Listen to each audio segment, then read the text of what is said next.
Yun, kanina umaga nga meron tayong kaibigan, maestro na nag-message sa akin na may mga mali-mali ako ron sa account natin. At ito nga, tinetest ko kanina umaga, talagang halos 2 oras ko yatang inintindi. Hindi ko pa rin makuha. At ito nga, kinalyo na yung aking kamay doon sa stick na ginagamit natin. Malagkit siya at talagang nagsugat yung kamay ko. At yun nga, nahihirapan tayo. Pagkatapos natin, medyo nag-video-video nga tayo ng konti. Mag-aay na naman tayo. Ang ito yung isa sa routine na lagi natin ginagawa.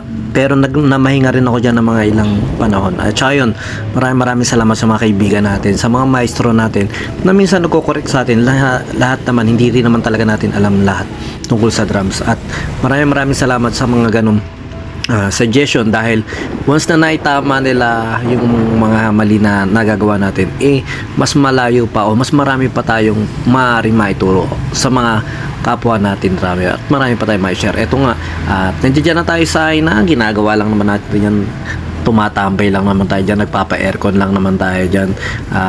Yun nga, kahit pa paano na-detox nga yung ating katawan at isang mabilisan na yan na yung first batch o hindi ko alam kung pang ilang batch na yan lumalabas na, at kami yung mga susunod na dyan. At yun nga, nakikinig din kami ng mga testimony ng mga talagang mga gumagamit ng smartphone na yan. At ito na nga, medyo ganado yung mga staff ngayon dyan, napaka accommodating yan, o English yun kung di ko alam ang ibig sabihin nun, hama na.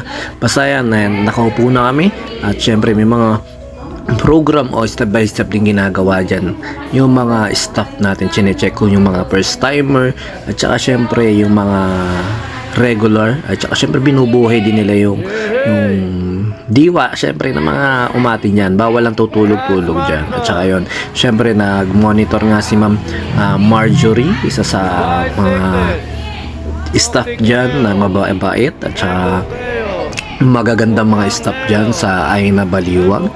At yun, maraming salamat sa mga staff na yan. At saka syempre isang mabilisan lang yun, uuwi na ako at hindi pa ako umagahan dahil nga dun sa nangyari kay pagpo-focus ko sa drums na hindi ko pa rin naman nakukuha. At isang mabilisan lang yan ay puputrip lang din tayo pagkatapos nyan.